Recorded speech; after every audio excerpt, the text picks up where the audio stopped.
महाभारत का वो पन्ना है। अपने बहन के प्रति प्रेम को याद रखते हुए मद्र देश से शल्य पांडवों को मदद करने के लिए चला है।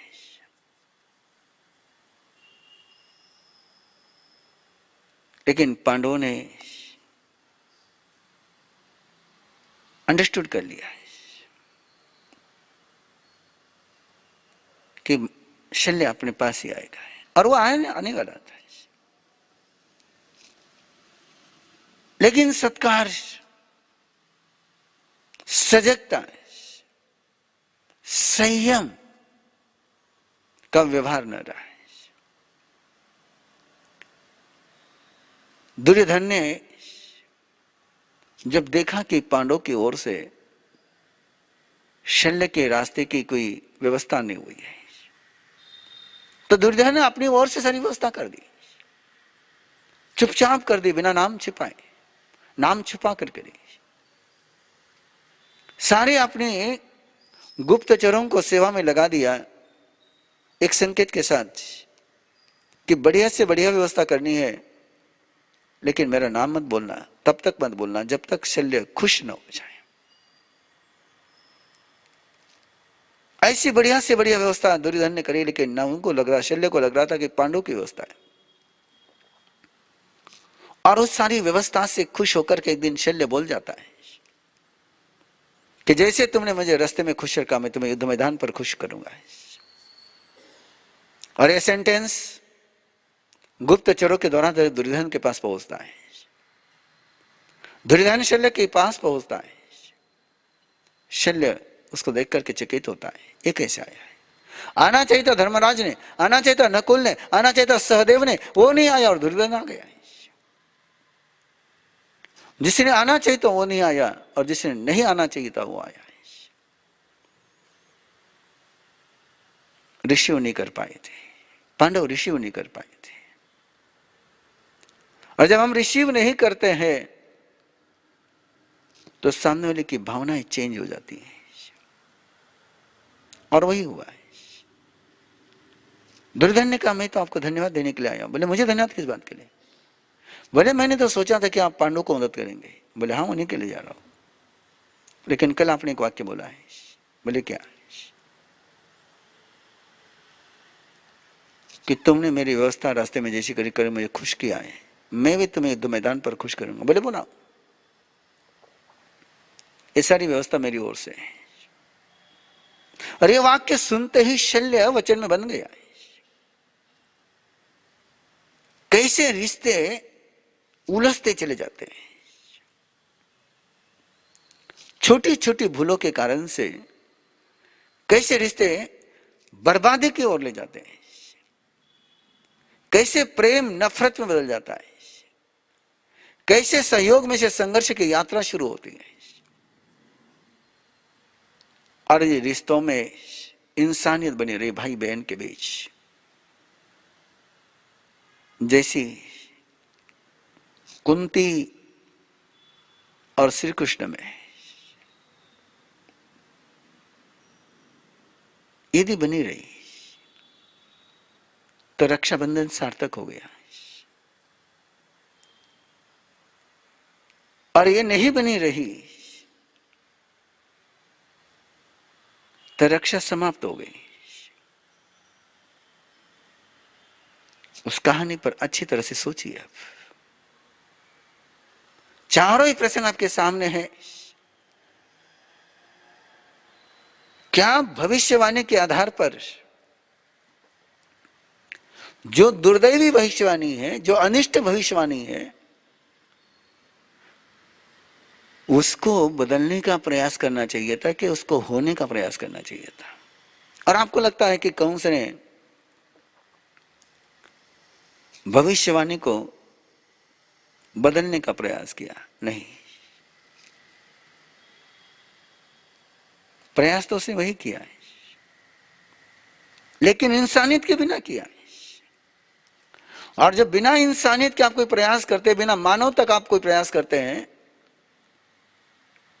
अंदर की संवेदनशीलता को, करुणा को समाप्त कर करके जब प्रयास करते हैं, तो आपके प्रयास आप पर ही उलट करके आते हैं। इसलिए तो परमात्मा ने 4 अंग महत्वपूर्ण कहे, ये परम अंग कहे। इसमें ना पूजा का जिक्र है, न कर्मकांड का जिक्र है। जीवन की श्रेष्ठता को उपलब्ध करना हो, रिश्ते की श्रेष्ठता को उपलब्ध करना हो, मन की श्रेष्ठता को उपलब्ध करना हो, भाव की श्रेष्ठता को उपलब्ध करना हो, तो पहली शर्त है इंसानियत। हैवानियत से कभी आप श्रेष्ठता उपलब्ध नहीं हो सकते हो। और रिश्तों में जब हैवानियत हावी हो जाती है तो कंस का जन्म होता है, और उसकी हैवानियत से ही उसका दुश्मन का जन्म होता है। मैं आपको सोचने के लिए आग्रह करता हूं कि एक पल के लिए सोचिए, एक दूसरा दृश्य सामने लाइए कि भविष्यवाणी को सुनने के बाद कौन से ये भी सोच सकता था कि मैं देवकी को इतना प्यार दूं, इतना प्यार दूं, इतना प्यार दूं कि उसके गोद से जो जन्मेगा वो मुझे प्यार करने वाला ही जन्म जाए, उसकी आंख की ठंडक कर दो। और ये करने के लिए उसको, देवकी को खुश करना चाहिए था। उस भविष्यवाणी को सुनने के बाद देवकी भी कंस को कह सकती थी कि नहीं, मैं ऐसे संतति को जन्म देने के बजाय ब्रह्मचर्य को स्वीकार कर सकती हूं, मैं संयम की राह पर चल सकती हूं। यदि मेरे कुक्षी से जन्मने वाली संतति मेरे भाई की मृत्यु की कामना करेगा और मृत्यु करेगा, मौत बनेगा, तब मैं ऐसी संतति को जन्म देने के लिए तैयार नहीं हूं। ये देवकी भी तो बोल सकती थी, ये हाथ में था ना। और एक पल के लिए कल्पना करिए कि यदि देवकी ने यह संकल्प किया होता है कि मेरे भाई को मारने वाले को मैं जन्म ही नहीं दूंगी। मुझे पता है कि श्रोताओं में से बहुत सारे लोग नियतिवादी होंगे, वो मुझे कहेंगे कि कंस और श्री कृष्ण का पिछले जन्म का बंध था, होगा, लेकिन जरूरी था ना कि वो देवकी के ही पेट से जन्मे हैं।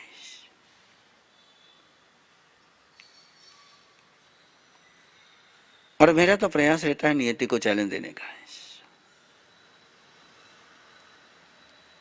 भविष्यवाणी को चैलेंज देने का। मुझे इंटरेस्ट उसी में, भविष्य का गुलाम बनने के बजाय भविष्य को बदलना और भविष्य का मालिक बनने का प्रयास होना चाहिए। और ये रिश्ते की कहानी में इसीलिए कह रहा हूं, जो भी भाई बहन है, जो भी रिश्ते में आप जी रहे हो, उस रिश्ते को यदि आपको पावन बनाए रखना हो तो आदर्श सामने आपके, कि उसमें कोई आशंका का लवलेश न आने दे, इंसानियत को कभी खोने न दे।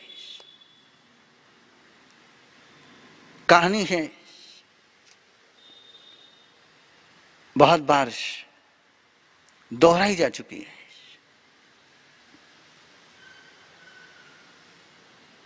एक भाई के 4 बहनें, श्रीमंत परिवार,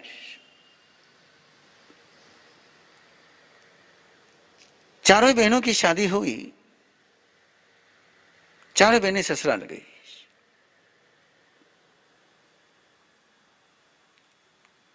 एक बहन के घर पर चक्र उल्टा चल गया,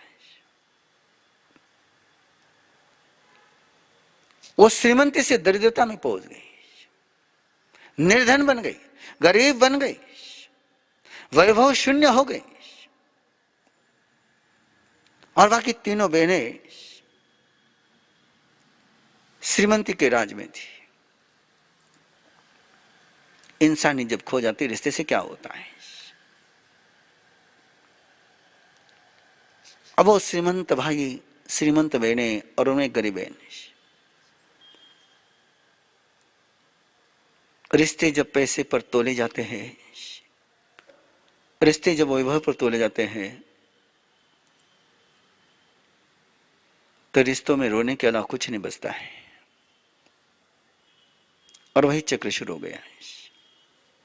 अब भाई ने अपनी गरीब बहन को बुलाना बंद कर दिया है।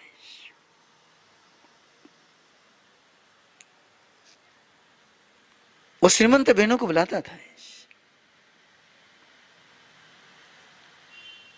कहते हैं कि भाई की आज शादी थी और भाई ने तीनों श्रीमंत बहनों को बुलावा दिया, लेकिन गांव में ही रहने वाली अपनी गरीब बहन को जो बुलावा नहीं दिया। और उसके बच्चे, मामा के घर शादी है, मामा के घर शादी है, मामा के घर जाना है। अब मां क्या करे, भाई ने बुलाया नहीं है।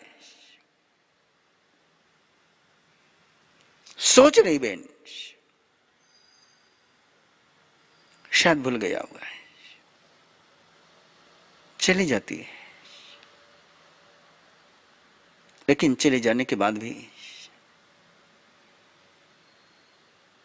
भाई को बहन नजर नहीं आई, गरीबी नजर आई। और गरीबी के आधार पर व्यवहार हुआ। अपमानित, अवहेलित बहन लौट करके आती है, रोते हुए बच्चों को लेकर के। धन आता है, चला जाता है, गया वहां धन भी वापस आ जाता है। दिन पलटे और बहन फिर वैभवशाली हो गई,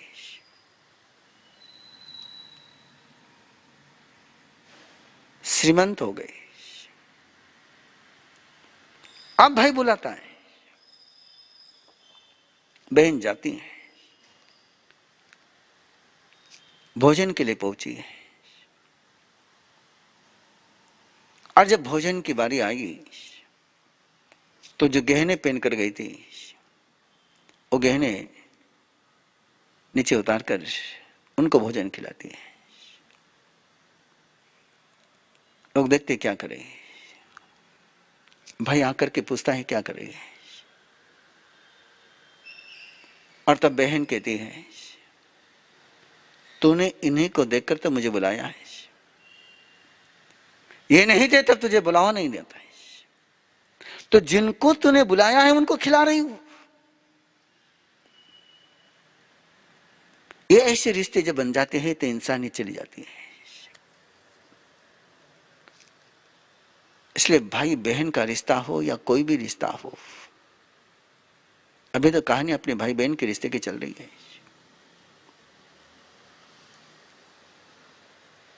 और एक कहानी याद आ रही है। बहन को मिलने के लिए भाई चला है,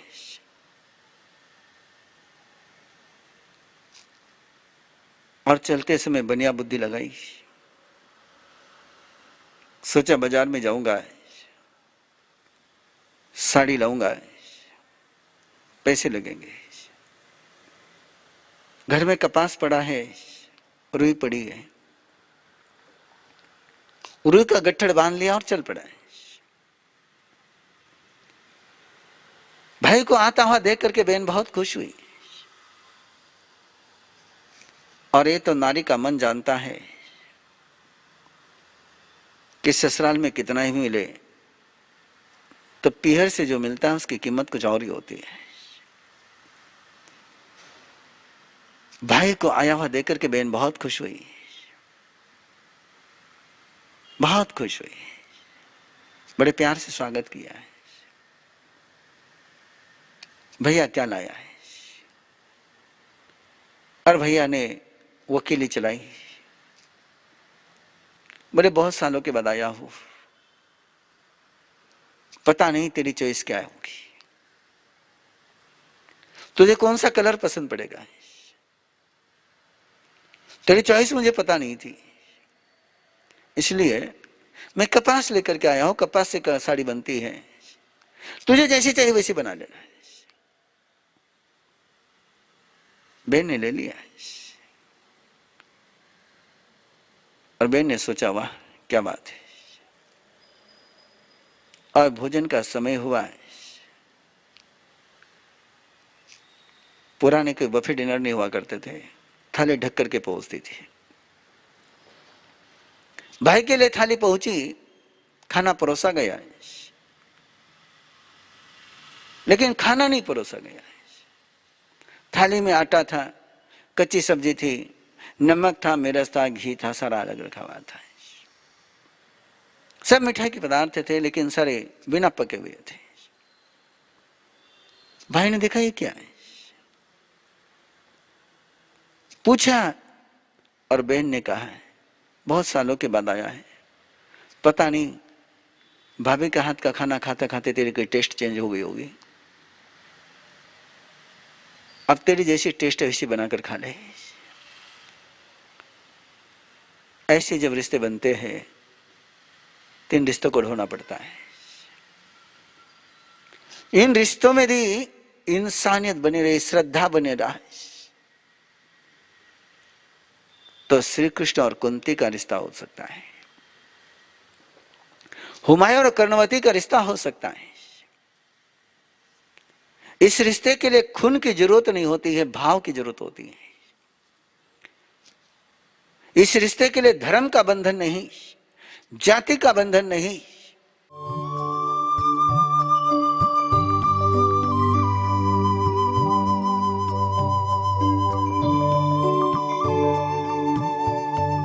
इस कार्यक्रम के पुण्यार्जक हैं श्री दीपचंद जी, श्री सुनील जी, श्री सुजीत जी, श्री सूरज जी पारख, पूना दाल एंड बेसन मिल्स पुणे।